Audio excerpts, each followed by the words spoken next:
moment. I appreciate that. Yeah. That's funny. Hello, and welcome to the Midnight Creep Out. It is midnight, and I am obviously your creep. Yes, I'm so glad, Tina, you're ready to get your creep on, because I am your creep mistress, Jessica, and with me, as usual, is my good friend and yours, Ben Scuria. Hi, Ben. Hey, friends. How are you? I'm very excited. I'm very scared. This is a banger of an episode. If you're tuning in for the first time, you picked a good one. Yeah, this is a good one. Yeah, all the best episodes are always the ones that I am into the most. Although Annabelle was also cool, and I wasn't super into Annabelle. Hello everyone. Hi Tina. Hi Art Projects. Hi Tara. Hi Cappy Fear. Hi Boof. So tonight we are exploring the infamous Men in Black, the real Men in Black. Yes, not the Tommy Lee Jones, Will Smith. Right. Some of you were thinking, why are we talking about the making of Men in Black? We are not. Yeah, we are not talking about the making of Men in Black. Right. So the Men in Black are tall, pale, quasi-government agents who allegedly threaten UFO witnesses and UFO researchers into silence. For the movie franchise that we just talked about, the Men in Black franchise. But the real Men in Black are far less campy and much more intimidating than Will Smith and Tommy Lee Jones. Yeah, J Cash, they're not real. But the truth will come out. Disclosure, Tommy Lee Jones disclosure is coming. Ben, what do you know about the Men in Black?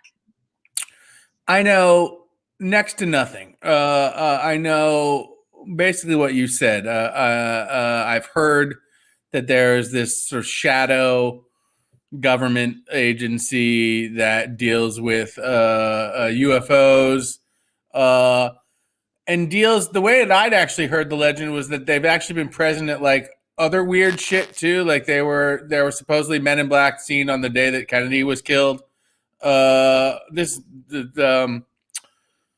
So I'd always heard that they were just around at like weird points in history, sort of American history. But it is sort of like some fringe shit, Vulture Moon. Yeah, it is. It totally is. But I don't know much about it past that at all. Yeah. Okay. Cool. Well, boy, do I have a treat for you. So I am going to attempt to share my screen. Okay, hold on. Share screen, but I want to share. Oh, it's not there. Hold on. Should have tested it. Hold on. Try again. Share screen. Don't show these tips again. Share a window. There it is. Here we go. Figured it out. All right. Excellent. Okay. I'm just trying to hold on. Let me just move this over so I can see. And then I'll make this a little smaller. Oh, never mind. Okay. Good try. Yeah, I did my best. Okay. So let me just scooch this over. Okay. Yes, my product activation has failed. As you all know, I have an illegal copy of Windows. So yes, the real Men in Black. This image right here is from a piece of footage that we will be reviewing towards the end of the episode. So let's dive in. Oh, that's not supposed to be the next. Is it? Oh yeah. Okay. So like I said, the Men in Black, right, are UFO silencers. Like they show up to discourage people who witnessed or have been researching UFO incidents from speaking out and talking about what they saw. And so usually in my research, that's usually where we see them. But yes, as you mentioned, people have seen them at other times. And yes, Tina, the Mothman apparently were also the Men in Black were also apparently involved in the Mothman incident too. I don't know. I didn't quite get that far into it, but oh yeah, no, I remember because when we talked about the Mothman, that one woman was visited by the Men in Black. Okay, so on June 21st, 1947, Harold Dahl, a private harbor patrolman in Tacoma, Washington, was sailing Puget Sound in his patrol boat with two crewmen, his 15-year-old son, and his son's dog. Now, accounts of this incident kind of change in like the little details here and there. So sometimes, he's a harbor patrolman. Sometimes he works for a private company. Sometimes there are crewmen in the boat. Sometimes there's not crewmen in the boat. But it was 1947. I'm not surprised details got lost along the way.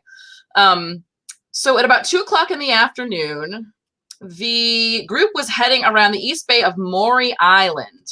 So this is Maury Island. You'll notice, so this is Maury Island in Puget Sound. This is the SeaTac International Airport. Okay, Seattle's like right up here somewhere. Okay. So they were, the group was heading around the east bay of Maury Island, so I'm assuming somewhere right around here, when Dahl looked up from his wheel and saw 6 giant donut-shaped objects in the sky. Suddenly, one of the objects began to lose altitude and descended to about 500 feet above the boat.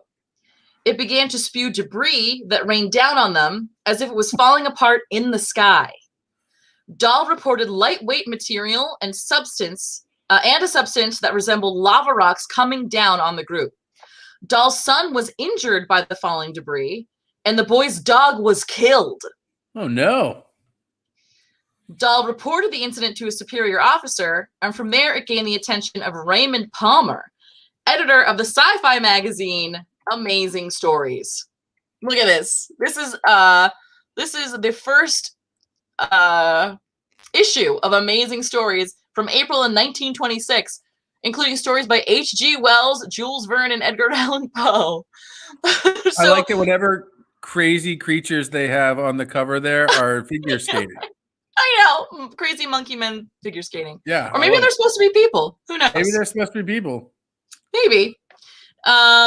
So Dahl reportedly took photos of the craft and the debris, but was approached. Wait, where am I? But was approached by a man in a dark suit the next morning.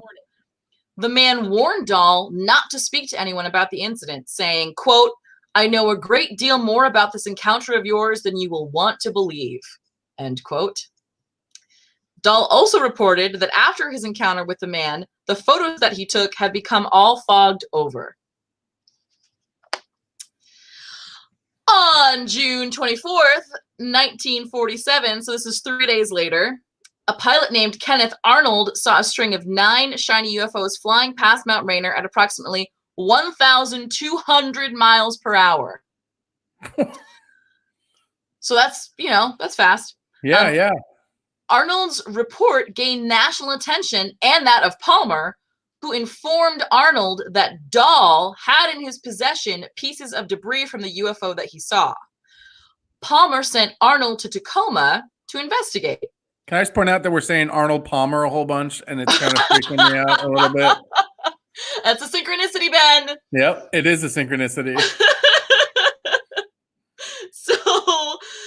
So on his way, so he's flying from Mount Rainier to Tacoma, right? So probably, whatever. He sees 25 more UFOs as he flew to Tacoma. And upon arrival, a hotel reservation had been made in his name, but by whom he never discovered. Once there, Arnold saw the debris and believed military intelligence should get involved. 2 Air Force officers flew up from California to investigate. They quickly decided the whole thing was a hoax and flew back to California in a B-25 aircraft. So something like this. They were used in World War II. But partway through the flight, the plane caught fire and crashed, killing both men. What? At this point, the FBI became involved, and Dahl had had enough. He said in a statement that if questioned by authorities, he was going to say it was a hoax because he didn't want any further trouble over the matter. So because at this point, he and his supervisor were just like, yeah, it's a hoax. We don't want any more trouble. The FBI obviously concluded that it was a hoax. Okay. So, that's the very first encounter someone had with the Men in Black. I guess it was the next morning. Dahl, he was approached by a man in a dark suit, and he wanted to talk to him about it. And I think in one account that I read, they ended up at a diner.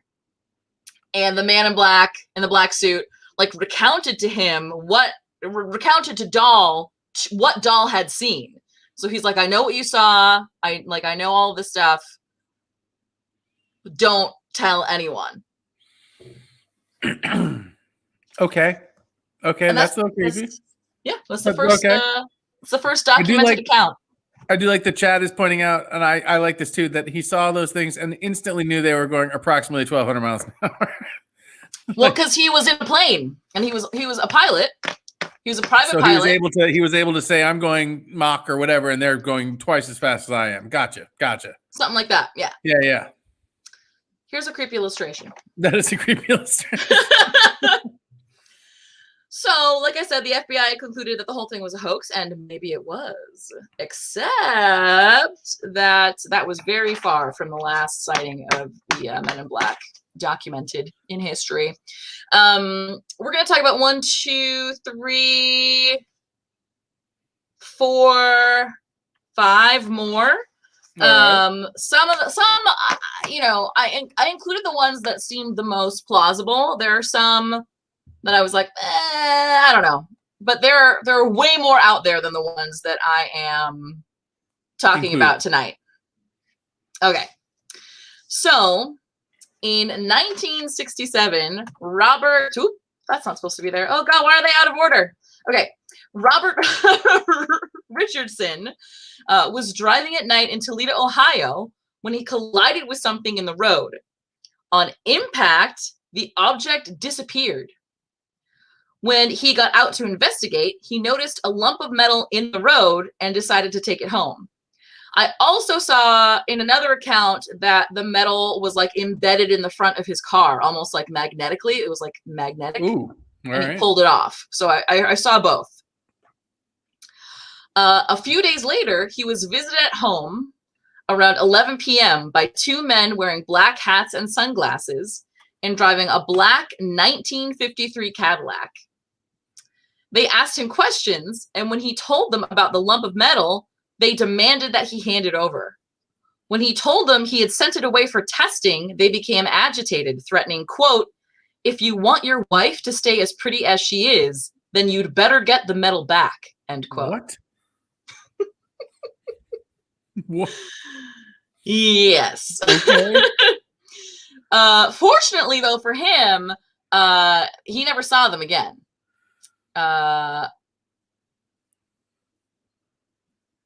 Okay, so J Cash says, so 1,200 miles per hour would mean approximately flying from Boston to Kansas City in 1 hour, which typically takes over 3 hours. So it's 3 times the normal speed of like a jet.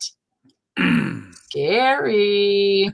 She missed everything we talked about since. Yep, that's since okay. Then, though. That's worth it. It's worth it. It's totally worth Thank it. you, J Cash. Yeah. Okay, very fast. Very fast. Okay, hold on. Okay. Okay, so here's another creepy illustration. Are these all based on what people say these men look like? Descriptions, yes. Because there is a running theme to how they all look.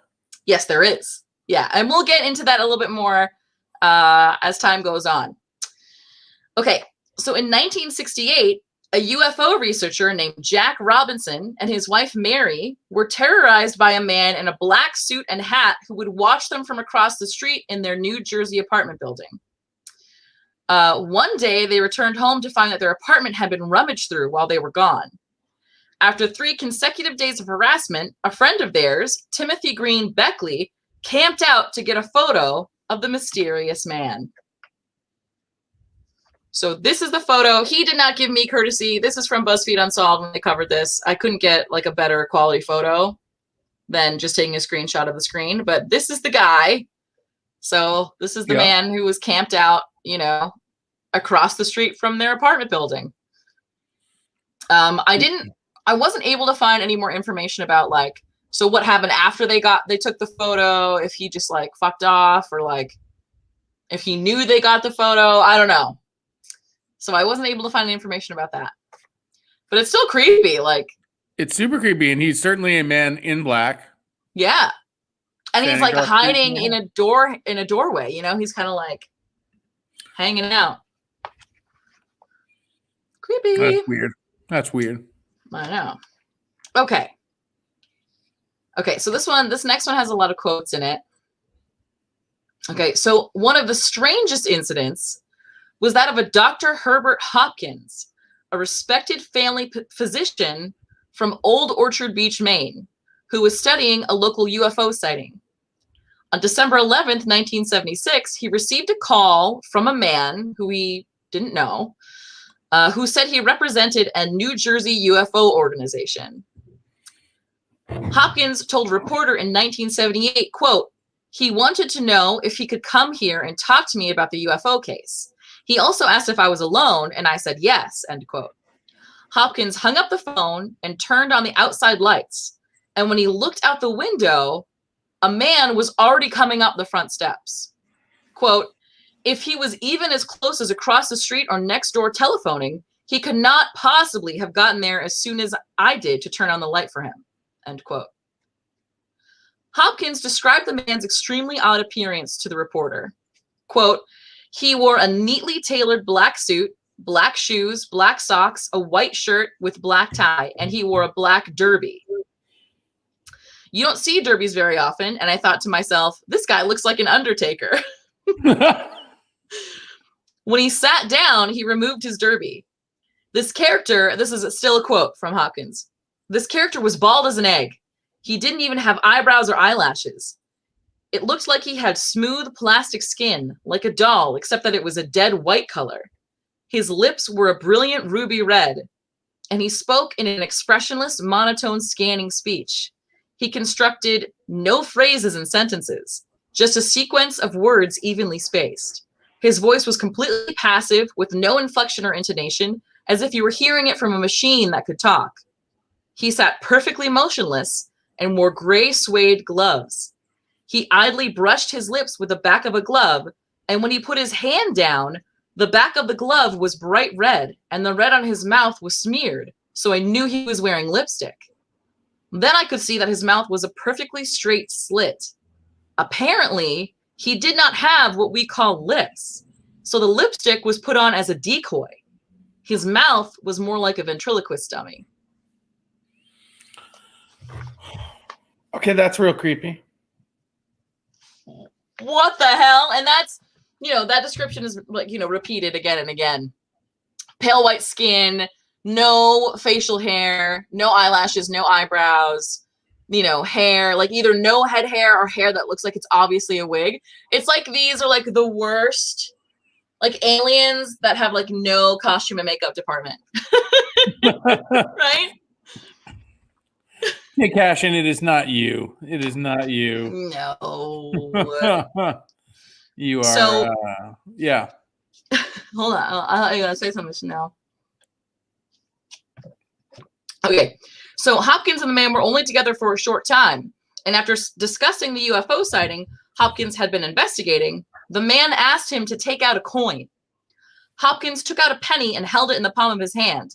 Quote, he said, "Watch the coin," and it started to develop a silver color instead of copper.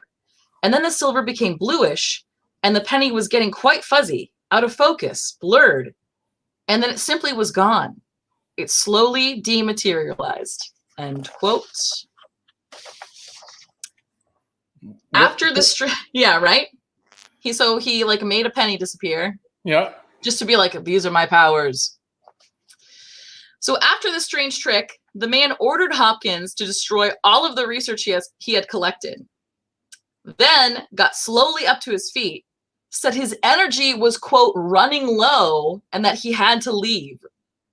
Once the man was gone, a terrified Hopkins destroyed all of the research, just as the man had told him to. That's exactly when you don't destroy the research. You're like, this research is clearly onto something. This creepy man just came to my house and dissolved a penny in front of me. I got to keep this around. Yeah, I mean, you would think, and it's very common for people to be like, oh, he's lying. It's like it's a hoax or whatever. But like, this guy was a well-respected family physician. Like, I feel like you don't just throw that kind of stuff away to be like, oh yeah, like saw Men in Black. You know what I mean? I hear that. I hear something that. didn't happen. It is interesting to me that people are always like, but like a lot of these people don't have a whole lot to gain, you know, other than maybe an interview here and there, which they may or may not even be paid for. So like, I don't know. Yeah, why do it if it Right. if it wasn't a thing? I hear that. I hear that. Okay. All right. So the next witness you certainly are familiar with, and I would imagine, Ben, that you are fond of his work, as am I. Dan Aykroyd of SNL and Coneheads fame and Ghostbusters, obviously. He has been outspoken about his belief in and research of UFO phenomena. And in 2002, Aykroyd had what may have been a brief encounter with the Men in Black during shooting for his unaired UFO series, Out There. So this is the part where I share with you him talking for himself. Oh, nice. So Little Danny Aykroyd. Yeah, there's some video footage here that I'm going to share with you. Coneheads, Dan Aykroyd. Yes, Dan Aykroyd of Coneheads. Coneheads. Oh, shit. Hold on. Share screen. Oh, Jay Cash and me too. My girl fucked me up. Dan Aykroyd. Very sad movie. Wait, what? Macaulay Culkin. Anna Oh, Paquin. God, I know. Okay. Why is it not sharing? It is sharing. We just need to throw it up into the stream. There you go. Whoop. Oh, there we go. Okay. Whoop. Okay, here we go. Ready? You got to share this. So stop sharing. And then when you go to share, there should be a little button that says share sound too. Oh, darn it. And you just have to click that. Okay, share audio. Got it. There you go. Got it. Got it. Yeah. Backing it up. Here we go. Still not getting any audio. What? No. It's like they don't want us to know. Oh, you got to be kidding me. Oh, that's going to be really sad later because the other one's really good. Okay, hold on. Stop sharing. Share again. Share screen. Share audio. Right? Okay, share. All right, we're going to try this one more time here. How about now? Unfortunately not. Are you getting sound on your end? Yeah, I can hear it on my end. Yeah, we cannot hear anything. No. Okay. Okay. Well, that's really too bad. Oh God, that's okay. You'll be able to see the other one though. Okay. So Dan Aykroyd had sold. Do you know what that's from? We could try to find it on like YouTube and play it. Yeah, absolutely. I will. I'll send you the link. I'll send you the link in the. Yeah. In the. Hold on. Let me find it. Should be in my recently viewed. I cut some stuff out. I will say the chat is really calling for what I'm going to assume is your Dan Aykroyd impersonation. Mine? No, I'm good. Paul says, do the imitation. Jay Cash says, give us your best Dan Aykroyd. Be sorely disappointed, I think. I can't do a Dan Aykroyd. Can you do a Dan Aykroyd? I cannot do a Dan Aykroyd. I don't know a Dan. I can't do any voices at all. I'm terrible with voices. So already I'm at a disadvantage. And then a thing. Producer Matt, are you checking that out or am I doing that? Matt is doing. He's bringing it up. Here we go. Let's see. You're going to want to skip ahead. Keep going. Keep skipping. Skip. Go right where he starts talking is where you want it. Yeah. Right there. That's good. That's good. Is that John Stamos? No, it's not. No, it's not. Reasons and tell us a little bit about what happened with the show Out There.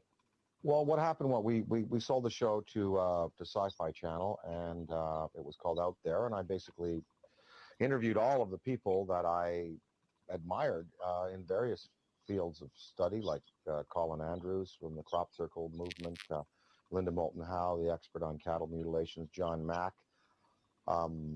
And let me just put a pin in things right there, because John Mack has taken... And then he talks about this guy, John Mack, for a while. Right out through the other side, and he's going, yes, we know they're here. We know they're coming. We know people have been taken. Yeah, the crop circle movement. Going on. That's a thing. We'll get to it eventually.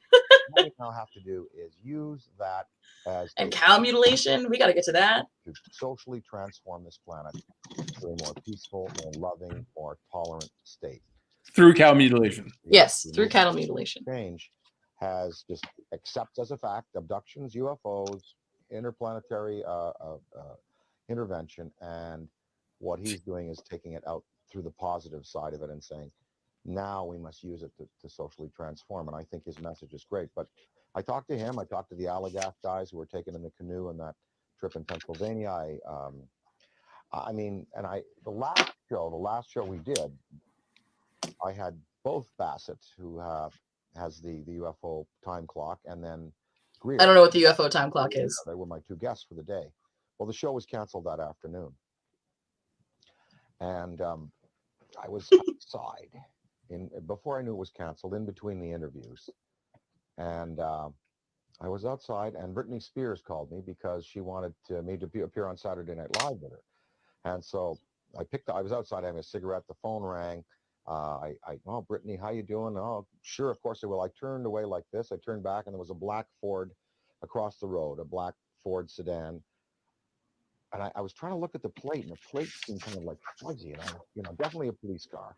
And two guys were there, and a big, tall guy got out of the back seat, and he stood in the street on 42nd Street. It was. We were at 32nd Street and 8th Avenue, and he looked right at me. And literally, I was on the phone. Hey, oh, sure, of course I'd love the show. Saw the Ford, went back like this, turned back like a half second later, and it was gone. And that car did not go past me. It did not make a U-turn, because I would have seen 42nd Street. I would have seen that thing take a U-turn and go away. That car vanished. That car was a cloaked vehicle of some type. And whether this was like a warning to me, because the guy got out of the back seat, giving me a real dirty look. That car vanished. I know what I saw. And it was just this fast. It was, oh, hi, Brittany, sure. Oh, of course, I'd love to do. Guy gives me a dirty look. Oh, well, sure. Car gone. That's what happened. And then 2 hours later, we were told we were not to continue taping, and the show was canceled, and none of them would air. I don't know. I don't know. Was that an MIB experience? Black helicopters, military abductions that happen. Sometimes people are taken, and they talk about then being visited by, military personnel and debriefed about their abduction. Was it Actually, that wanted to move me off, or that wanted to give me verification that I was on the right track? I don't know, but I do know I did turn back a second later, and it takes so long for an automobile accelerating from 0 to 40 miles an hour to reach the corner of 8th Avenue and 42nd Street going past me, and then pulling a U-turn and going out towards Times Square. I would have seen that car, and I looked around. I was looking for that, then it was gone. So yeah. I don't know. The tapes exist. I have them. That's pretty much it. We might... Yeah. Yeah, sounds a little crazy, but awesome. He sure does. But he knows what he saw, and it is true. That the show was canceled. They said that it was the studio. IMDb says that it was due to creative differences, and the tapes remain in the studio's vault. No one's ever seen them. So who knows? Dan Aykroyd, however, also a man who believes he had sex with a ghost, so much so that he put it into the original script of Ghostbusters. There's a deleted scene where he has sex with a ghost, I believe. So, anyway. Okay. So, oh man, I'm so disappointed. That's okay. So the next and final incident is the only one in which video evidence has been recovered. On October 14th, 2008, at about 10:30 p.m., a manager of a hotel overlooking Niagara Falls in Canada Shane Sovar, and a security guard both saw a large triangular UFO outside their hotel. Sovar described it as a large black triangular craft with a big light on the front and a pulsating red light like a heartbeat underneath. He said that the object approached the hotel from the river and slowed down until it was directly over top of the hotel, about 50 to 75 feet in the sky, which is not high at all. That's very low, right? No, that's very low. Sovar reported that the object didn't make a sound. Quote, "I've never seen a bright light like that," Sovar told, end quote. Sovar told local news outlet Niagara this week. Quote, "It wasn't pointing down, it was pointing right at us," end quote. Niagara this week published his sighting on November 6, 2008. About 7 months later, on May 10th, 2009, according to 3 witnesses and video evidence, 2 men in black suits and fedoras visited the hotel. They scared the hotel staff and said that they were looking for Sovar and the hotel security guard who had seen the UFO. Staff told the men that Sovar and the security guard were not in the building at the time.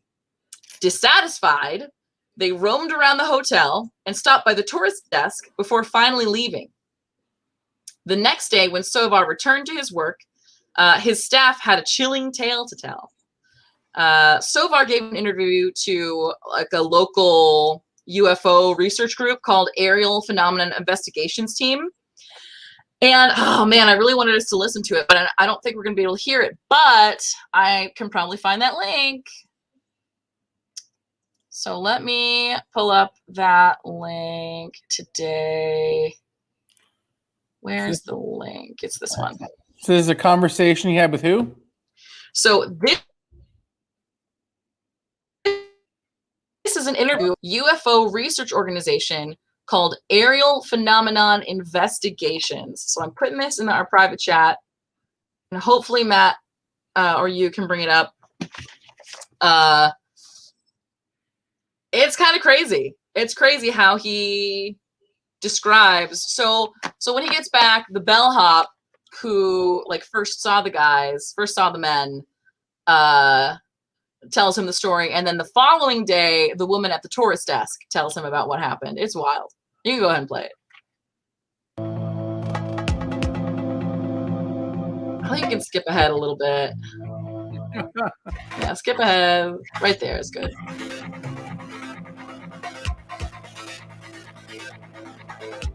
So this is the footage behind them, behind the words.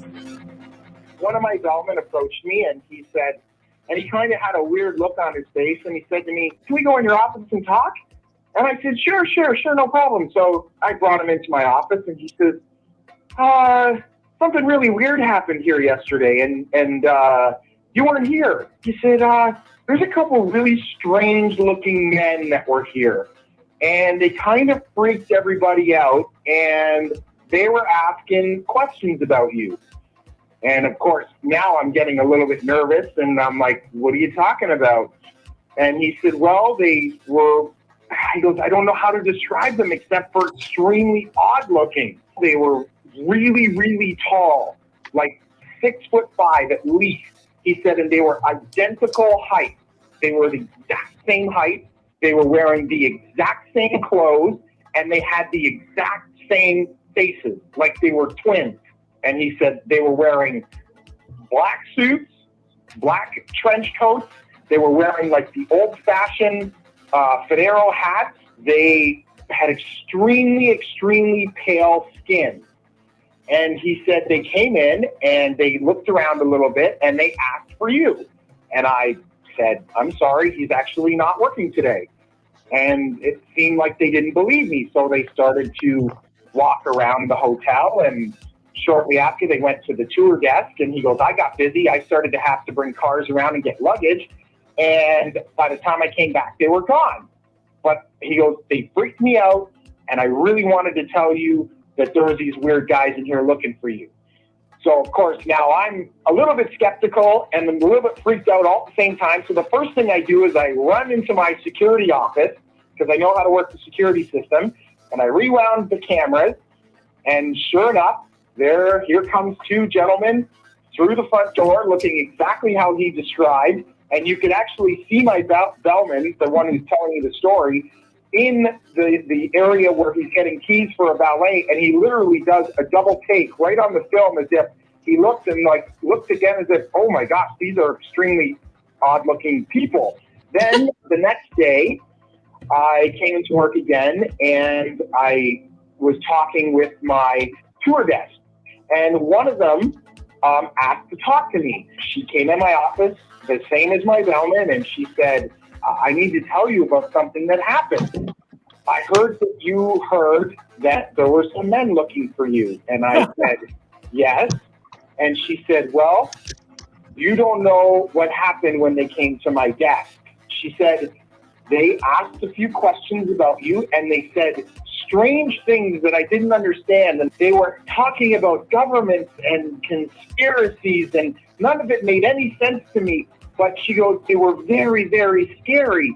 And I said, well, why were they scary? And she said, they had no facial hair, none. She said they had no eyebrows, no eyelashes, nothing. Their hair looked like they had a wig on, like it was attached to their hat, like it wasn't even real. And she said, and the scariest thing, she said, their eyes were so big and so blue that they almost hypnotized me a little bit. And she goes, and you're going to think I'm crazy when I tell you this, but I swear they knew what I was thinking. She goes, so I started to think about things other than you, and I don't even know if it worked. And she started to cry, and she said one more thing before she left. She said, these men, they didn't blink. Not once did I see them blink. I was completely freaked, and when I told my wife, she was really, really upset, and I was upset, and I literally, for weeks, I remembered, as I drove home from the hotel, I was always looking in my rearview mirror, and I got to be honest, I was a little bit paranoid wherever I went, and you know, how far I ventured out from my house and late at night, and then it just continued, and extremely bizarre things were happening within our household, and almost ghostly, like my wife would call me panicking, telling me the toys were all going off in the playroom, and our kids were sound asleep, and she could hear footsteps when there was nobody in the house, and she was really, really torn up about the whole thing. And shortly after that, we ended up moving up to Ottawa. I transferred jobs to a hotel in downtown Ottawa. And shortly after I come to Ottawa, a mysterious craft crashed in the river, in the Ottawa River, right near my house. So that's a crazy story. I It is do. a crazy story. Ottawa. I do love the the description that they gave of, you know, like it's the same, just like I said, you know, like no eyelashes, no eyebrows, the hair is kind of weird, like pale skin. I'm gonna share my screen again. Yeah, Abolish the Senate says, you know, Canadian, Dan Aykroyd's Canadian, and now these other Canadians, maybe Canadian knows too much. So here's a picture of, it's a little bit more close up of the two men in black. And when they pass the bellhop, you can see that they're quite a bit taller than he was, by at least 7 or 8 inches, it looks like. This is, you know, this is from the movie Alien Code 2018, or the 2018 film Alien Code, which I did not take the time to watch because it looked kind of bad. But, you know, this is their depiction or their artist's rendition of the Men in Black. Crazy. I do think it was funny that the Men in Black, that the only thing about that video that I thought was like, whatever, I find it interesting that the only security camera is right there right on the front, right on the front doors, and that's the only security camera in the entire hotel. And it catches them walking in, and that's it. And then walking out. I'm saying they weren't there. I was just like, where's the rest of it? Where's if they were walking around the hotel, you must have them from other angles. Right. Yeah. Voltsu McMoon, actually, just like the Observers in Fringe, exactly. Yeah, they're definitely based on the Men in Black. Yeah, so Ben, what you're saying, that's definitely the number one piece of criticism that people have is, where's the surveillance footage of them talking to the women at the tourist desk, and where's the footage of them leaving, and where's the footage of them walking around? So I don't know. Yeah, no, it's super. I mean, I don't doubt it happened. Then they came in, and why would his coworkers lie to him? Unless they were just being it seems like a big prank to like set that all up just to freak out your coworker. Although, being a prankster myself, God, what a great prank! What a great prank! Your coworker's not there, and they thought they saw some shit, and you were like, "Let's fucking hire 2 people to walk in. We just need to walk in front of the camera for like 2 seconds, and then we can really scare the shit out of this guy." Right. And then we made him move to Ottawa. That's how bad we fucked with him. Yeah. So here's a Mothman illustration with the Men in Black. I'm not sure what this is about. It's like a smog Mothman. 3 Mile Island, or is that like a smog? Yeah, smog 3 Mile Island. Yeah, I don't know. So that's a bunch of the footage or the stories. But what's also fascinating to me, every time I do this, I find out something new. So Jesse Ventura and Alex Trebek played Men in Black in the episode Jose Chung from Outer Space of the X-Files in season 3, episode 20. It is absolutely ridiculous. There's Jesse Ventura. He had a bunch of lines. The director knew immediately that he wanted Jesse Ventura, but Alex Trebek was actually his 4th choice for this role. Alex Trebek almost didn't take the role because it was only 1 line. But then he did. Again, Canadian, Alex Trebek. Alex Trebek, Canadian. Also, though, I will say I have trouble believing Alex Trebek is one of the Men in Black because of his extreme amounts of facial hair. Yeah, trademark mustache. Kind of makes it difficult to believe. Yeah, wild. That's a great little factoid. I love that Trebek was a part of this. Yeah, right? How fun. Do I have any more pictures? Oh yeah, just the Midnight Creep Out. So there obviously are some theories. Generally, there are 3 distinct theories. One is that the Men in Black are government agents sent to deter UFO witnesses from speaking out or to spread misinformation. There's actually reports that the U.S. government intentionally spreads misinformation about UFO sightings to obfuscate sightings of actual top secret American military research vehicles. So like, people who are like near Air Force bases or Area 51, they'll like see shit. And so then, the Men in Black show up to be like, listen. Like, I know what you saw, but listen, it's like actually UFOs. It's like totally not whatever. And then one guy was even quoted as saying like, so what if the Russians think we're being visited by aliens? All the better for us. So it could be that. Theory 2 is that they are extraterrestrial or interdimensional beings who are sent to deter UFO witnesses and researchers from speaking out to keep their secrets from being exposed to the general public. Like you said, sometimes they show up all sorts of, like, there was the report with the Mothman, and there was a report at the JFK assassination, and there's reports like all over the place. So who knows? Sometimes they're just described as a man in a black suit. It's always a man, always a white man, at least in alleged nonfiction, right? And they're half the time there's like nothing particularly weird about them other than the fact that they just showed up. But then the other part of the time, it's like what Shane Sovar and Hopkins said, that they're super pale, they have no facial hair, no eyebrows, no eyelashes. Sometimes they're described as having red lips or no lips, and like just a very strange affect about them. The way they speak and the way they behave is extremely strange. I wondered if it wasn't like I've got a crackpot theory too that it could be like time travel, right? Like they could be Yeah. coming back to try to dissuade first contact because that's gone horribly wrong somehow. Yeah. Kit Tempest says they're temporal police. Could be. Like that idea. Like that idea. Could be. And then obviously, well, even obviously, but probably obviously, the third theory is that it's all a hoax. So, you know, the UFOs and saucer mania kind of began in the 40s with the advent of like science fiction.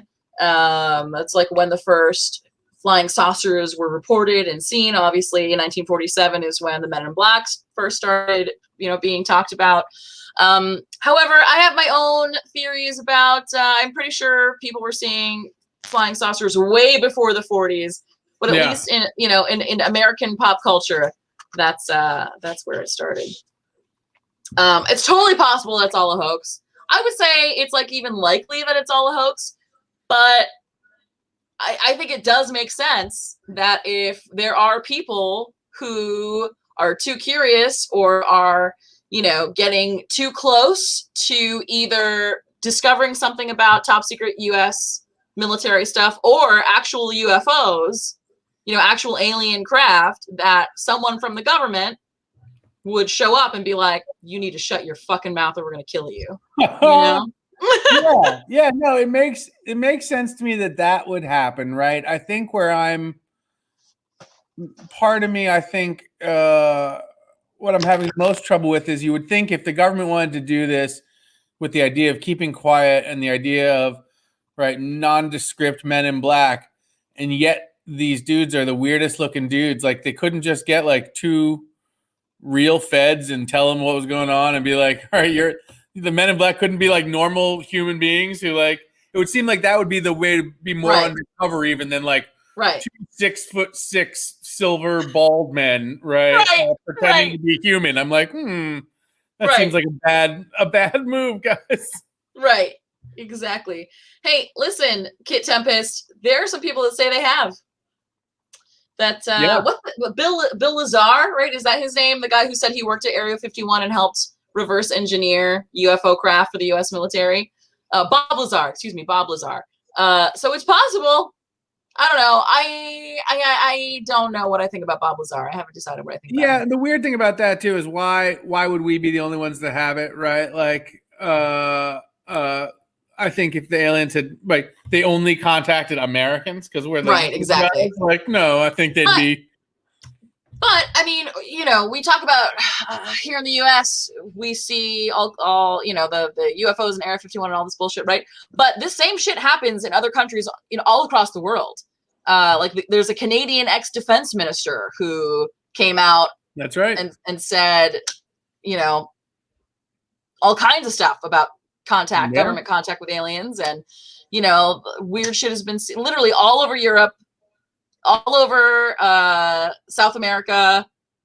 People see this shit all the time. And within the last couple of weeks, I mean, the Air Force has released a ton of videos that are real videos that they have where they're like, we don't know what that is. Nothing should be able to move like that. Yes. And it's on radar, right? They have it on radar. Well, it's on video. It's not always on radar.